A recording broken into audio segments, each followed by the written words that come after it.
আসসালামু আলাইকুম এভরিওয়ান, আমি সীমা পারভিন ব্লগসে আপনাদের জন্য নিয়ে চলে আসলাম আরও একটি নতুন ব্লগ নিয়ে।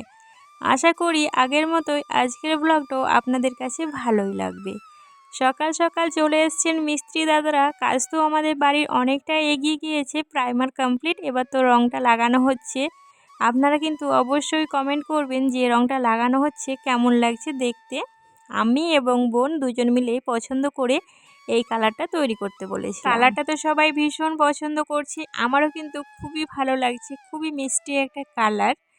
এদিকে মিস্ত্রি দাদাদেরকে চা দিয়ে চলে আসলাম। আজকে যাব একটা জায়গা বেড়াতে, মানে একটা ছোট্ট বাবু এসছে, সেই বাবুটাকে দেখতে যাব। তো আব্বু তার জন্য দুটো ড্রেস নিয়ে এসেছিল, দেখতে বেশ ভালোই লাগছিল ড্রেসগুলো। তো ভাবলাম সব কিছুই তো আপনাদের মাঝে শেয়ার করছি, তাই ড্রেস দুটো শেয়ার করা যাক, তাই শেয়ার করে ফেললাম। আর আমরা যাব তার জন্য কি কি নিচ্ছি সেগুলো একটু রেডি করে ফেলছি। প্রথমে একটা ড্রেস বার করেছিলাম, পরে আবার আরেকটা 3 পিস সেট বার করেছিলাম। এই দুটোই নিয়ে যাব ভাবছি, একটা পরে যাব একটা নিয়ে যাব। আর সারাদিন থাকা হবে তো, মানে সকালে ওই 10টা থেকে 11টার মধ্যে পৌঁছে গিয়েছিলাম, আর 6টার সময় বাড়ি এসেছিলাম সন্ধেবেলায়। দানিশ, আইহান, আম্মা, বোন, আমি সবাই রেডি হয়ে গিয়েছি। সবাইকে একটু একটু করে ক্যামেরায় দেখিয়ে দিলাম। আর এই যে টুপিটা দেখতে পাচ্ছেন, এটার একটা বিশেষত্ব আছে। এই টুপিটা যখন বোন ছোট ছিল তখন ও পরেছে, আর এখন ওর ছেলেও পরছে। মানে বুঝতে পারছেন টুপিটার বয়স কত হলো। আর এত সযত্নে রাখা ছিল, টুপিটা দেখে মনেই হচ্ছে না যে এটা একটা পুরনো টুপি। আর আমার সোনা পাপাটাকে তো টুপিটা পরে ভীষণ কিউট লাগছিল। ফর্সা মুখে কালো টুপিটা যেন বেশি জ্বলজ্বল করছিল। আমরা তো সবাই মিলে বেরিয়ে পড়েছি। আসার সময় একজনকে আমার সোনা পাপাটা হেল্প করে দিল। আমাদের টোটোও চলে এসছে, এবার আমরা সবাই মিলে টোটোতে উঠে পড়ব। শুধু আমরা ছিলাম না, আমাদের সঙ্গে আমার আন্টিরাও ছিল, বেশ অনেকজনই ছিলাম। আর বাবুটাকে দেখতে যাব করে কিছুদিন থেকে যাওয়াই হয়ে উঠছিল না। আল্লাহ যখন যা রুজি যেখানে লিখেন সেই দিনই সেখানে পৌঁছানো যায়, এটা একটা সত্যি কথা। কারণ আজকে এই বাবুটার বয়স 27 দিন হয়ে গেল, আজকে আমরা এসছি।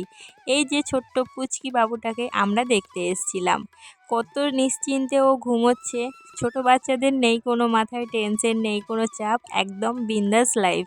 ছোট্ট বাবুটাকে দেখে আমার সোনা বাবুটার কথা ভীষণ মনে পড়ে যাচ্ছে।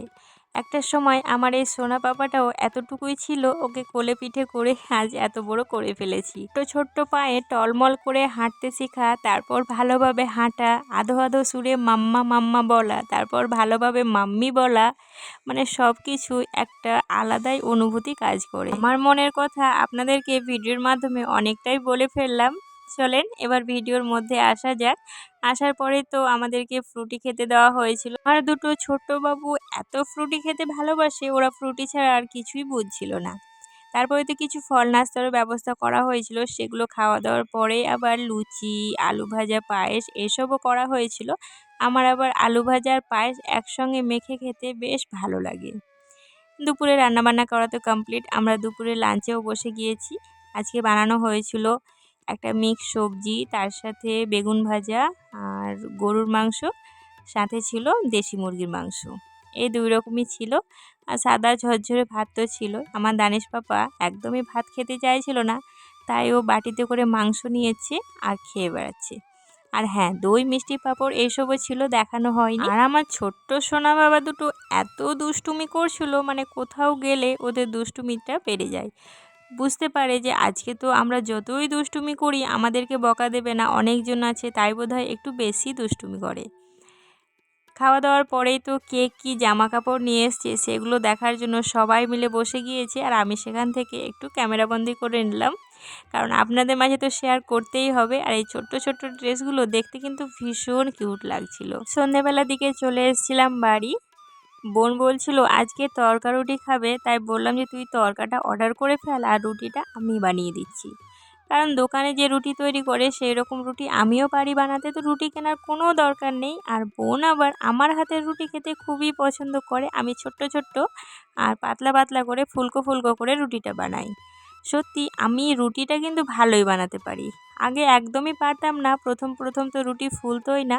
তবে রুটি করার একটা ধীরে ধীরে অভ্যাস হয়ে গেছে, এখন আমি খুব সুন্দর রুটি পারি। আমার শ্বশুরবাড়িতে রুটির জন্য খুব প্রশংসা করে যে সীমা কিছু পারুক আর নাই বা পারুক, রুটিটা কিন্তু ভারী সুন্দর বানাতে পারে। তো ফুলকো ফুলকো রুটি বানানো আমার তো অলমোস্ট কমপ্লিট। তরকাটা নিয়ে আস্তে আস্তে ঠান্ডাই হয়ে গিয়েছিল, তাই একটু গরম করে ফেললো। আর সাথে কিন্তু গুড়ের রসগোল্লাও নিয়ে আসা হয়েছিল। আর এই শীতের দিনে গুড়ের রসগোল্লাটা আমার ফেভারিট। গুড়ের রসগোল্লা খেতে শীতের দিনেই পাওয়া যায় বলেই হয়তো এত টান এই রসগোল্লাটার প্রতি। চলুন আমার থালাটাকে একটু সুন্দরভাবে রেডি করে নিই।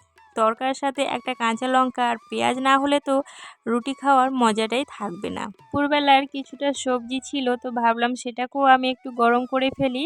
তাই অল্প একটু তেল দিয়ে তেলটাকে ভালোভাবে গরম করে সবজিটাকে দিয়ে নাড়াচাড়া করে নামিয়ে নিলেই কিন্তু সবজিটা একদম গরম হয়ে যাবে। আমি আর বোন দুজন মিলে খেতে বসে গিয়েছি। দানিশ আর আয়হান ওরা ঘুমিয়ে পড়েছে। আর ভিডিওটা দেখতে দেখতে যদি আপনাদের কোথাও কোনো অংশ একটুও ভালো লাগে অবশ্যই একটা লাইক করবেন, আর প্লিজ আপনারা আমার চ্যানেলটিকে সাবস্ক্রাইব করে দেবেন। কারণ আপনাদের সাপোর্ট ছাড়া একটা চ্যানেল কখনোই এগিয়ে যেতে পারে না, আপনাদের সাপোর্ট একান্তই প্রয়োজন। সকালবেলায় ভাবছিলাম লুচি তৈরি করব, তার জন্যই এখানে মটরটা ভিজিয়ে রাখা হলো। আর আব্বু কিছু বাজার করে নিয়ে এসেছিলো, যেমন এখানে ডিম নিয়ে এসেছিলো, তার সাথে লুচি ভাজার জন্য তেল, সব কিছু আমি তুলে রাখলাম। আজকের ভিডিওটা এখানেই শেষ করলাম। আল্লাহ হাফেজ।